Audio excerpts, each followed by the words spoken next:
Assalamualaikum warahmatullahi wabarakatuh. Bertemu lagi dengan kami di channel Aryadin.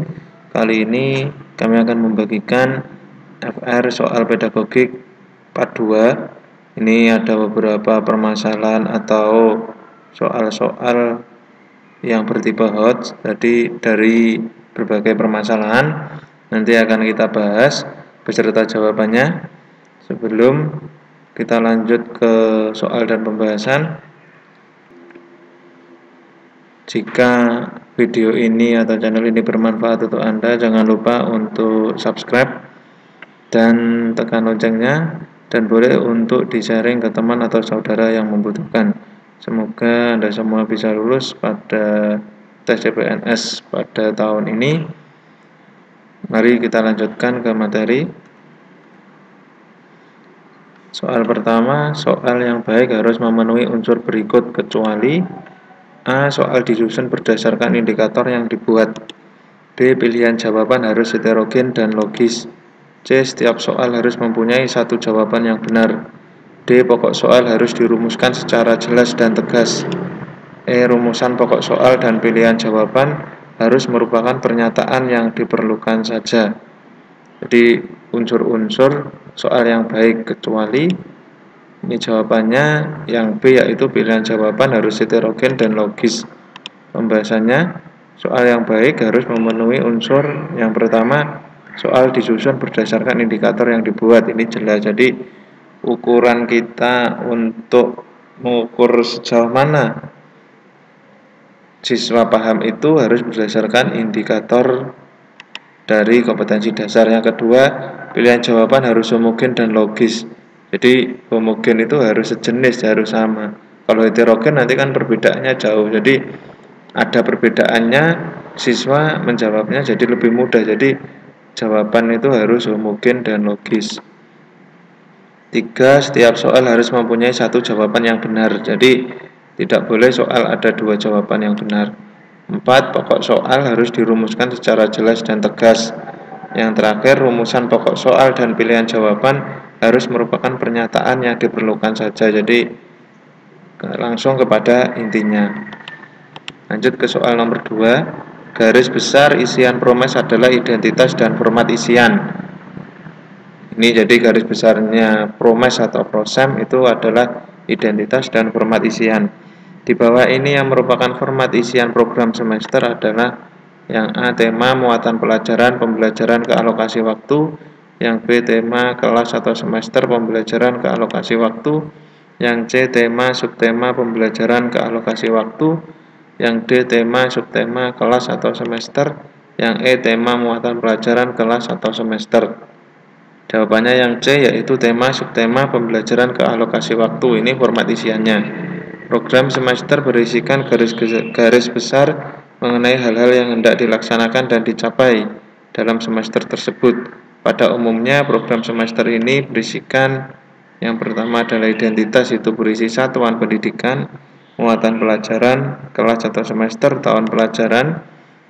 Yang kedua, format isian, tema, subtema, pembelajaran ke alokasi waktu, dan bulan yang terinci per minggu, dan keterangan yang diisi kapan pelaksanaan pembelajaran berlangsung. Jadi yang termasuk dari format isian prosem, program semester, yaitu tema, subtema, pembelajaran ke alokasi waktu. Soal berikutnya, kisi-kisi penulisan soal-soal HOTS bertujuan untuk membantu saudara dalam menulis soal HOTS. Secara umum, kisi-kisi tersebut diperlukan untuk memandu guru dalam kegiatan di bawah ini, kecuali: A. Memilih KD yang dapat dibuat soal-soal HOTS. B. Memilih materi pokok yang terkait dengan KD yang akan diuji. C. Merumuskan indikator soal. D. Merumuskan kompetensi dasar soal. E. Menentukan level kognitif. Jawabannya adalah yang D. Merumuskan kompetensi dasar soal. Kisi-kisi penulisan soal-soal HOTS bertujuan untuk membantu saudara dalam menulis butir soal HOTS. Secara umum, kisi-kisi tersebut diperlukan untuk memandu guru dalam: yang pertama, memilih KD yang dapat dibuat soal-soal HOTS. Yang kedua, memilih materi pokok yang terkait dengan KD yang akan diuji. Yang ketiga, merumuskan indikator soal. Dan yang keempat, menentukan level kognitif. Kalau merumuskan kompetensi dasar kan tidak perlu, karena yang paling betul itu adalah indikator. Kompetensi dasar kan sudah ada di buku guru. Soal berikutnya, Ujang adalah murid kelas 3 SD. Dari kelas 1, Ujang mengalami kesulitan belajar karena belum mampu untuk membaca. Pada saat ulangan, Ujang mendapat nilai di bawah KKM. Guru kelasnya melakukan remedi kepada Ujang, tetapi sampai akhir semester Ujang belum juga mendapat nilai di atas KKM. Langkah apa yang dilakukan Pak Guru kepada Ujang? Yang A, memberi nilai Ujang batas KKM. Yang B, pembelajaran remedial terhadap Ujang dihentikan. Yang C, memberi nilai Ujang di atas KKM sedikit. Yang D, memberikan tugas kepada Ujang untuk dikerjakan di rumah. Jawabannya adalah yang B, pembelajaran remedial terhadap Ujang dihentikan. Pembahasannya, pembelajaran remedial pada dasarnya difokuskan pada KD yang belum tuntas dan dapat diberikan berulang-ulang sampai mencapai KKM dengan waktu hingga batas akhir semester. Apabila hingga akhir semester pembelajaran remedial bisa membantu peserta didik mencapai KKM, remedial bagi peserta didik tersebut dapat dihentikan. Pendidik tidak dianjurkan memaksakan untuk memberi nilai tuntas sesuai KKM kepada peserta didik yang belum mencapai KKM. Jadi pendidik ini tidak dianjurkan atau memaksakan untuk memberi nilai tuntas sesuai KKM karena peserta didik tersebut belum mencapai KKM. Nah, ini ada kekurangan sedikit. Apabila hingga akhir semester pembelajaran remedial tidak bisa membantu peserta didik mencapai KKM, remedial bagi peserta didik tersebut dapat dihentikan. Jadi remedial itu sebanyak berapa kali, itu maksimal sampai akhir semester.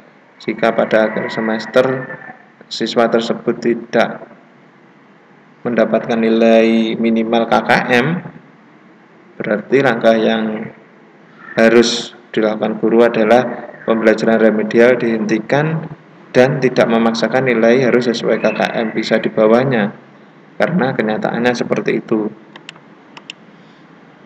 Pak Tony mengajar kelas 5 SD. Dalam pembelajaran peserta didik tidak terlalu aktif. Setelah dilakukan penilaian harian, ternyata semua peserta didik tidak bisa mendapatkan nilai di atas KKM. Pelaksanaan remedial apa yang tepat untuk ilustrasi di atas? Yang A, pemberian pembelajaran berulang dengan metode dan media yang berbeda. Yang B, pemberian bimbingan secara individu. Yang C, pemberian bimbingan secara kelompok. Yang D, pemanfaatan tutor sebaya. Yang E, pemberian bimbingan secara individu dan kelompok. Jawabannya adalah yang A, yaitu pemberian pembelajaran berulang dengan metode dan media yang berbeda. Pembahasannya, pemberian pembelajaran ulang dengan metode dan media yang berbeda. Pembelajaran ulang dilakukan apabila semua peserta didik mengalami kesulitan. Pembelajaran ulang dilakukan dengan cara penyederhanaan materi, variasi cara penyajian, tes atau pertanyaan, maupun menggunakan metode dan media yang berbeda, karena sebagian besar peserta didik tidak bisa mencapai KKM. Jadi harus ada pembelajaran ulang dengan metode dan media yang berbeda. Cukup sekian penjelasan FR Pedagogi pada kali ini. Jika video ini bermanfaat untuk Anda, jangan lupa untuk subscribe channel kami dan share ke teman atau saudara Anda semua. Semoga bisa mendapatkan apa yang Anda cita-citakan, yaitu menjadi ASN. Terima kasih, saya akhiri cukup sekian. Wassalamualaikum warahmatullahi wabarakatuh.